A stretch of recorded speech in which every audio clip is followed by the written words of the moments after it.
Testing competency, public notice versus free will. Has anyone seen The Matrix, the film The Matrix? Yes. I mean, probably there isn't a decent conspiracy forum that hasn't mentioned The Matrix. But what does The Matrix tell us? The Matrix tells us that the world is an illusion. Your purpose is a source of energy. For an automated system, you are less than a slave.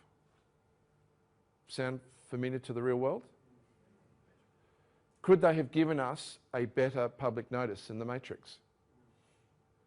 They even tell you what's wrong with the system in the film. I mean, done in a way that even a 14-year-old child, if they went and saw that, should know what's going wrong with the world. The system is not only automated, it is broken and needs to be rebalanced, yet most people prefer to remain asleep. Have you found that? So, public notice. Public notice versus free will. So if people want to stay asleep, they look at you and say, oh, The Matrix, just entertainment. Got nothing to do with the world. We're all free. This concept of trust, this concept of estates, it's all a myth. Australia is a Commonwealth. Australia can't be registered as a corporation with the SEC in America, even though it's on the internet, even though it's right in plain sight. No, I refuse to believe what I see. I prefer to live in ignorance. That's free will. Free will. It's your choice. Have you seen Alice in Wonderland? Through the Looking Glass. Alice, you're a pawn on a chessboard. You're an amusement between elite families. The Red Queen, the White Queen, they were related. They were sisters, weren't they? Elite families until you wake up and to the fact that you're asleep to reality. So over here, world war, terrorism, recession, crisis, it's all games. It's all games of the elite. Until you stand up and face your demons, you remain at their will. You're just a pawn. Free will. Okay. So where do you start? This is not designed to start any epileptic fits, but it's not a bad image to sort of segue into where do we start. Because it does, the law does kind of create this sickening effect, really, when you try and think of where to start or what to do, or you've read something and later on you find that it's not true. The law is deliberately designed to be confusing because it's an occult art. Guess who they lie to first? The lawyers. The first person the law lies to are the lawyers. And then it lies to you. You read their dictionaries, Black's Law, constant revisions, the jurisprudence, their case law, thousands and thousands and thousands of pages to find one relevant fact. That's not efficient, is it? You could take all of that and you could present it in a consolidated form. You could take all the law that's ever been written in the world and you could present it in a consolidated form and you could read it, and it'd probably be quite large, but you could see it in plain sight, yeah? But that's not how the law is designed, is it? That's how Ucadia law is designed. That's what the canons of Ucadia are about. But that's not how. Apparently 64 million laws in America now, between the states, the local and the federal. 60 million laws in one country. Impossible. Impossible for even one army of people to comprehend that. So we have all these laws. So let's start at the beginning, and let's start with the obvious question. What does law actually mean? If you want to upset a lawyer, you ask them, what is the law? There you go. Oh, I know what the law is. What is the law? The law is rules, standards, norms, permitting or prohibiting certain actions. It really is that simple. And it comes from all these different groups.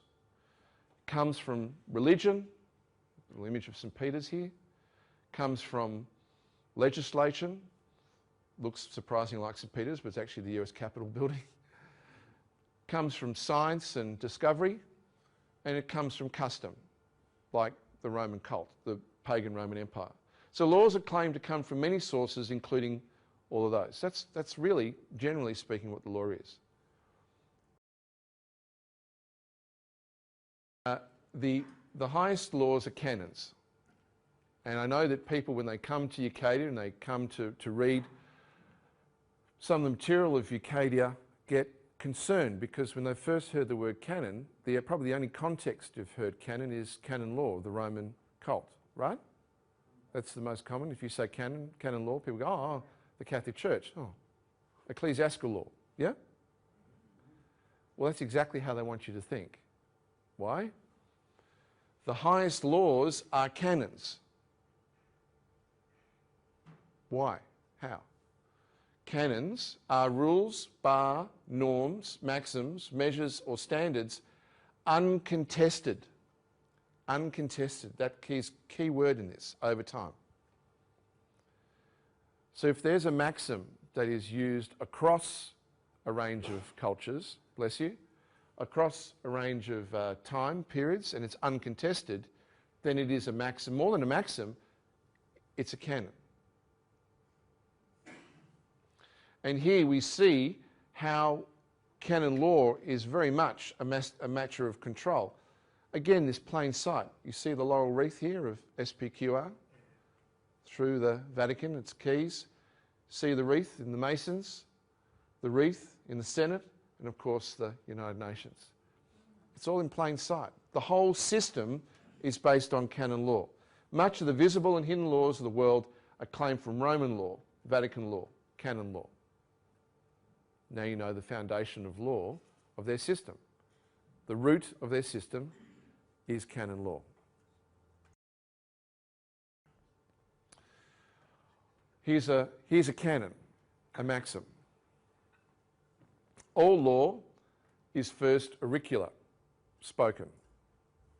Have you heard that before? So from the beginning of civilization to the present day, all law is still considered spoken into life, not written into life. Now you wouldn't know that if you went to the magistrate's court or parking fines, but the reality is that law is auricular. And if you think about it, you see signs of spoken knowledge and the importance of spoken knowledge versus language in all the cultures. Take this land again in Australia. Australia is an example of a high developed culture with the Indigenous, where the right to know something was done through initiation. And it wasn't that there was an absence of written knowledge. Their paintings were all forms of writing, as were the Celts in their symbols, all forms of writing. But writing in an alphabetic sense, as we read here, was considered an abomination, because it was a way of transmitting something to someone who may have no right to know what it meant. So we see that for thousands and tens of thousands of years, law, the very beginnings of our civilization, comes from this intrinsic canon. And we see it in all the language they use with us. Laws begin as bills which are read. First reading, second reading into Hansard. Monarchs and leaders pronounce laws. Rogatory, rogation, it's all speech. Officials are invested in office after speaking an oath. Yes? Defendants attend and present their defence at hearings, not readings. Court cases are founded on the sacrament of confession. And the modern legal system may forget this maxim, but it remains paramount that all law is first auricular. Hence, knowing who and what you are is fundamental, because all the paperwork that you may do, all the remedy that you may subscribe to may amount to naught, in the sense that your day in court or your day of proof may come down to you in this role of speaking. It's not easy.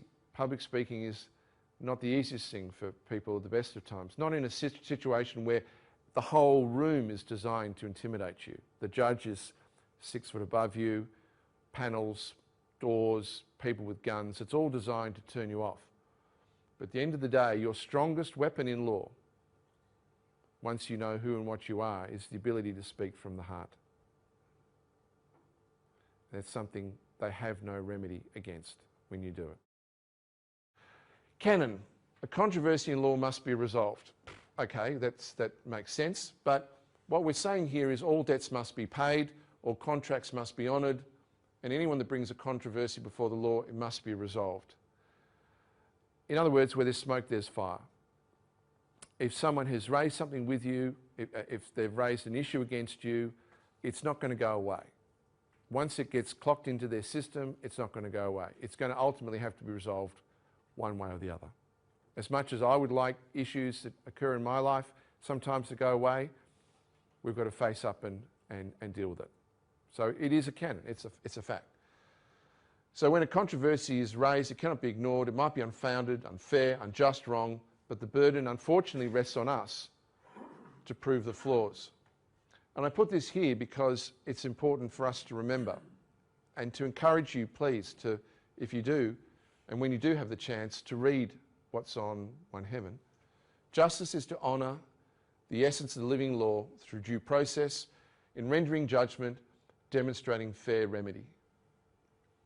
So there is such a thing as justice. It does exist, even if we find none of it in the present system. It doesn't mean that it is a false flag. It doesn't mean that it's an illusion.